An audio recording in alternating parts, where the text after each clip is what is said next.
Halo boys, kembali lagi di channel Tam Tam Boys, channelnya Parabola TV dan Gadget.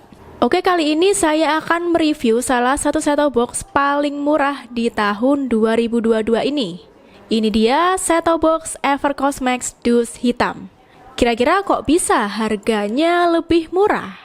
Apakah fiturnya juga murahan? Langsung saja tonton video ini sampai selesai.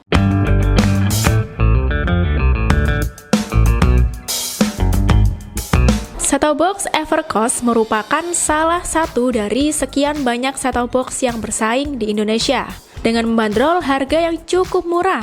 Hanya dengan modal 160 ribuan, boy sudah bisa membawa pulang set-top box ini. Untuk review kali ini, saya akan coba bandingkan set-top box Evercost Max dengan set-top box Evercost Pro tipe sebelumnya. Apakah ada peningkatan fitur atau sama saja? Dari tampilan box terlihat sangat berbeda. Set-top box Evercost Max didominasi dengan warna hitam dan kuning.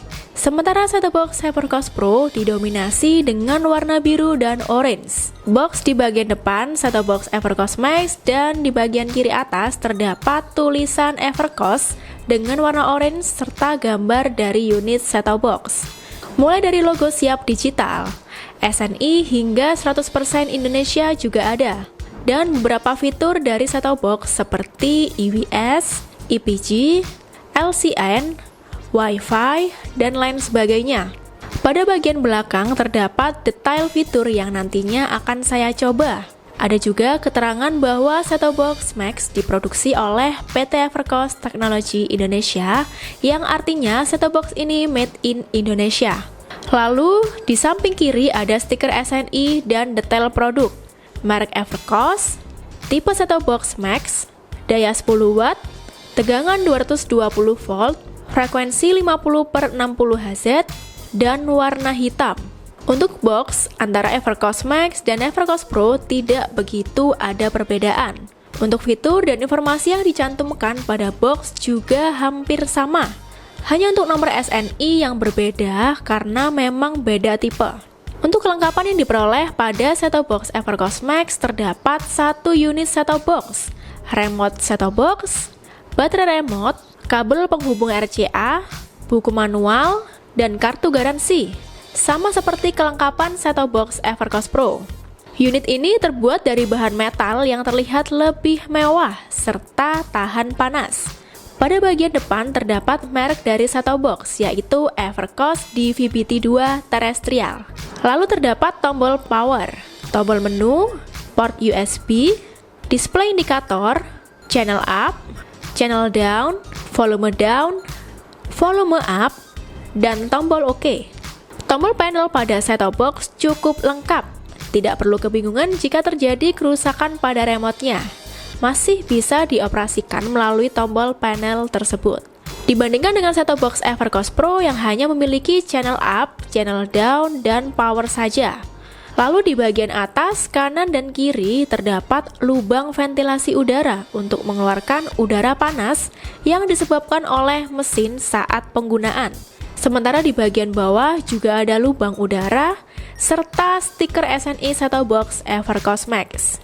Di bagian belakang terdapat beberapa port seperti RF in untuk sambungan kabel antena, RF loop, koaksial, port HDMI untuk TV yang sudah support HDMI, port RCA untuk TV jadul yang masih menggunakan input AV, serta colokan untuk aliran listrik dengan daya konsumsi jika digunakan 10 watt, jika hanya standby sekitar 1 watt.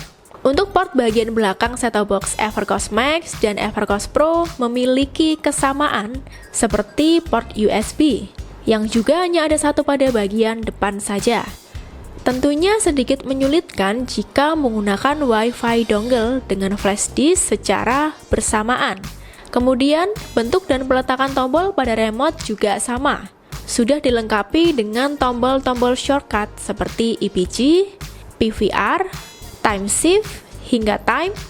Jadi tidak perlu repot untuk akses menu terlebih dahulu jika mau ke fitur tersebut.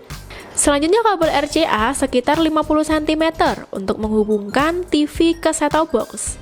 Karena belum dilengkapi kabel HDMI, jadi untuk TV yang sudah support HDMI, lebih baik menggunakan kabel HDMI agar tampilan lebih jernih dan tajam.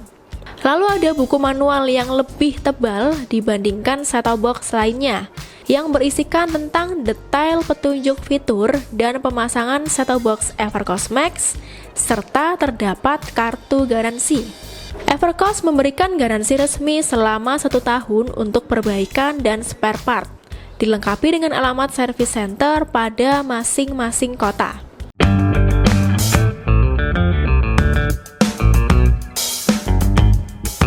Saya menggunakan antena outdoor PFU25 dengan ketinggian sekitar 5 meter dan TV merek Xiaomi dengan ukuran 32 inch yang berlokasi di Surabaya. Kali ini saya akan menunjukkan pemasangan pada masing-masing port agar bisa diterapkan voice di rumah. Mulai dari RF in untuk kabel antena. Langsung tancapkan sambungan kabel antena outdoor pada set-top box. Kemudian tancapkan kabel HDMI. Kabel RCA tancapkan sesuai warna pada port. Kuning dengan kuning, merah dengan merah, dan putih dengan putih. Lalu sambung set-top box pada stop kontak. Selanjutnya sambungkan ke TV. Untuk kabel RCA bisa ditancapkan sesuai dengan warnanya. Jika sudah terhubung, sudah bisa digunakan. Tinggal menyesuaikan pengaturan input pada TV, yaitu AV. Sementara untuk penggunaan HDMI juga sama. Tancapkan kabel HDMI yang sudah terpasang dengan set-top box ke TV. Kemudian pilih input HDMI seperti pada video. Untuk review ini saya menggunakan kabel HDMI agar tampilan gambar lebih jernih dan tajam. Selanjutnya akan tampil pengaturan instalasi. Bisa disesuaikan berdasarkan lokasi, seperti bahasa dan negara. LCN boleh di-on-kan agar nanti channel tersusun berdasarkan jaringan. Lalu isi kode pos sesuai kota. Kemudian klik berikutnya. Settingan saluran juga bisa disesuaikan, seperti pengaturan antena aktif atau istilah lain dari daya antena. Jika antena menggunakan booster, bisa di-on-kan. Jika tidak menggunakannya, bisa di-off-kan. Langsung klik mulai pencarian. Proses scan tidak membutuhkan waktu yang lama. Langsung terbuka 29 channel seperti set-top box lainnya dengan harga yang lebih mahal. Untuk cek kekuatan sinyal pada masing-masing channel, tekan tombol info pada remote. Coba ke channel Trans TV. Terlihat informasi program yang sedang berlangsung atau jadwal yang akan berlangsung. Jaringan sinyalnya sangat kuat. Begitu pula Indosiar dan RCTI juga sama kuatnya. Selanjutnya ke menu. Untuk tampilan menu dari set-top box Evercost Max dan Evercost Pro sama persis, tidak ada perbedaan. Mulai dari tampilan UI hingga fitur-fiturnya seperti televisi, cari saluran, OSD, audio video, pengaturan, dan lain-lain. Untuk menu televisi, langsung terhubung ke siaran channel digital yang sebelumnya dilihat. Kemudian cari siaran, berkaitan dengan pengaturan siaran, seperti pencarian otomatis siaran digital, pencarian manual dengan memasukkan nomor frekuensi channel siaran. Saluran FTA biasanya dipilih semua agar dapat menangkap channel siaran dari pemancar, negara, LCN, dan antena aktif bisa disesuaikan juga. Sementara untuk kode pos wajib diisi untuk mengaktifkan fitur IWS yang akan mengirimkan notifikasi jika ada bencana di sekitar wilayah tersebut. Menu OSD. Terdapat pengaturan bahasa, timeout, transparansi hingga terjemahan bisa disetting sesuai keinginan voice di rumah. Lalu menu audio video untuk mengatur tampilan pada televisi, seperti SPDIF yang merupakan pengaturan audio video digital menggunakan kabel koaksial. Dengan harga 160 ribuan, set-top box Evercost Max dan Pro sangat bagus sekali. Karena biasanya untuk port koaksial ada di set-top box dengan harga 200 ribuan ke atas. Rasio layar 16:9.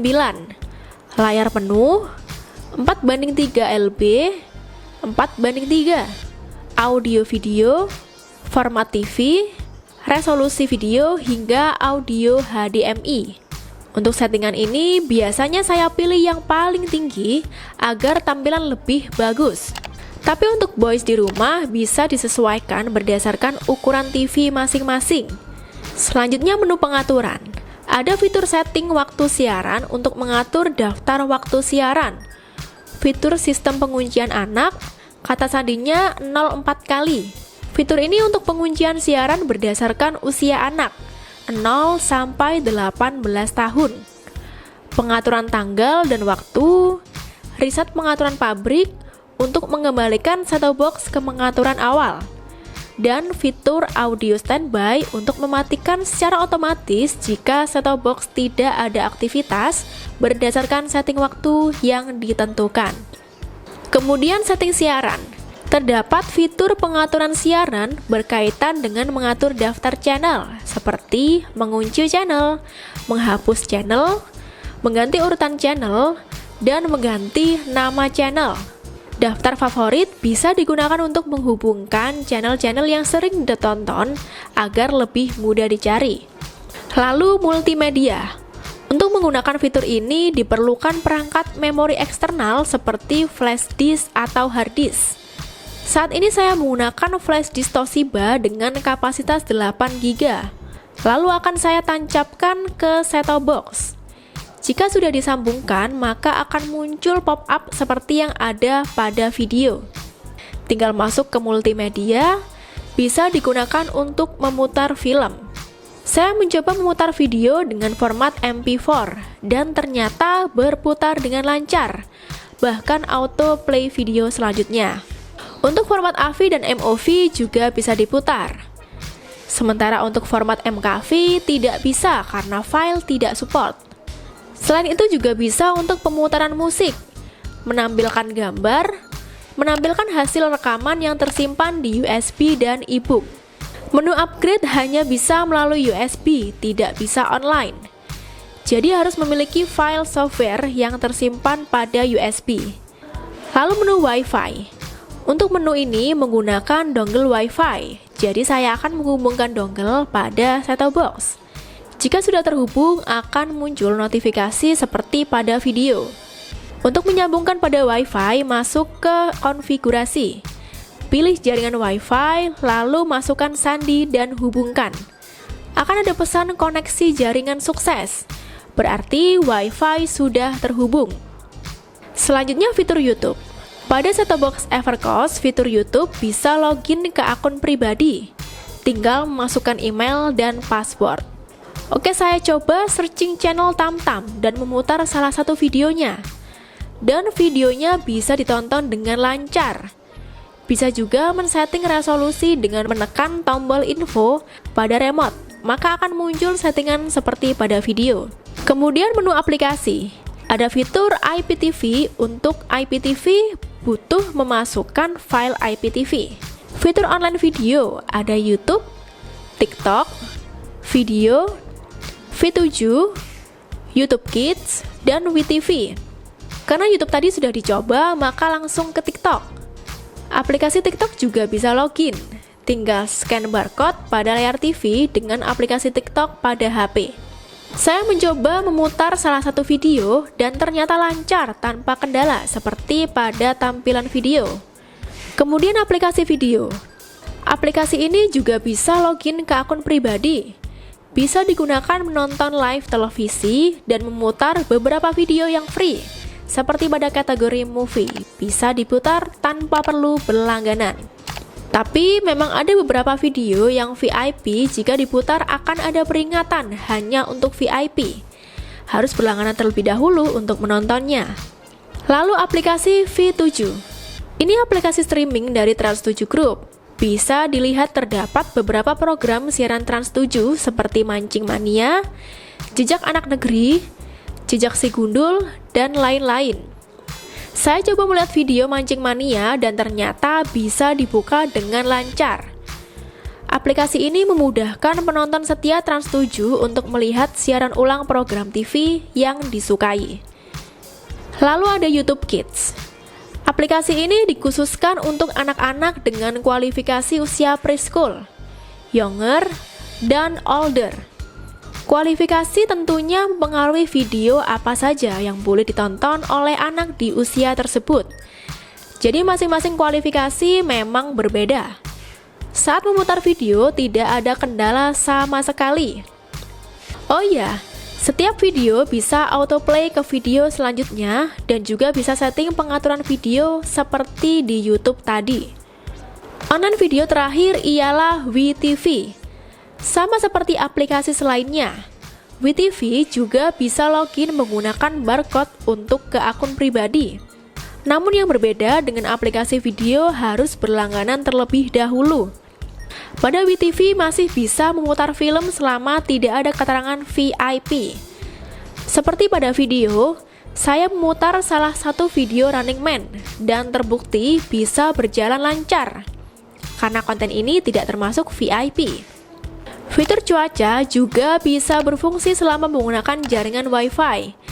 Terlihat detail perakiraan cuaca pada hari ini dan selanjutnya. Kemudian menu terakhir yaitu info, berisikan tentang informasi perangkat seperti versi hardware 1509 di VBT2 512M, versi software 512 MBT2, versi firmware 10167772216 538314516, tanggal pembuatan 4 Maret 2022. Model Evercost Set-top Box Max versi V10.0.1 diproduksi oleh PT Evercost Technology Indonesia. Cuman sayangnya set-top box Evercost Max tidak ada menu mirroring. Meskipun sudah saya coba menggunakan MiCast dan Applecast, ternyata tidak bisa terhubung dengan keterangan no device. Jadi sudah dipastikan set-top box ini tidak bisa untuk mirroring.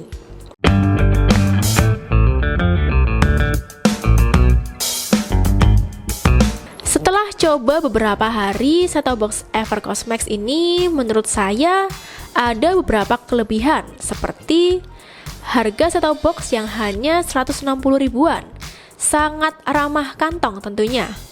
Proses scan yang cukup singkat dan juga banyak channel yang bisa ditangkap. Tombol panel pada unit yang cukup lengkap.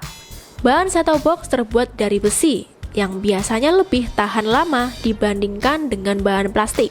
Banyak fitur yang diberikan oleh set-top box ini seperti YouTube, TikTok, V7, YouTube Kids, video, dan WeTV. Garansi 1 tahun dengan service center yang sudah tersebar di mana-mana.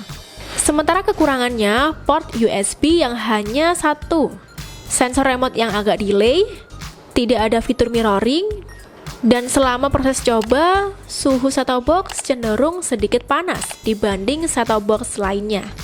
Itulah beberapa kelebihan dan kekurangan dari set-top box Evercost Max serta detail lengkap terkait fitur-fiturnya yang mungkin bisa dijadikan sebagai salah satu referensi pertimbangan dalam membeli set-top box ini.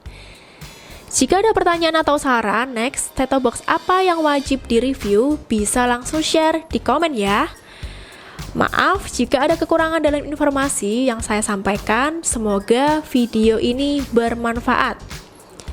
Jika suka dengan video kali ini, bisa klik tombol like. Sampai jumpa di video berikutnya.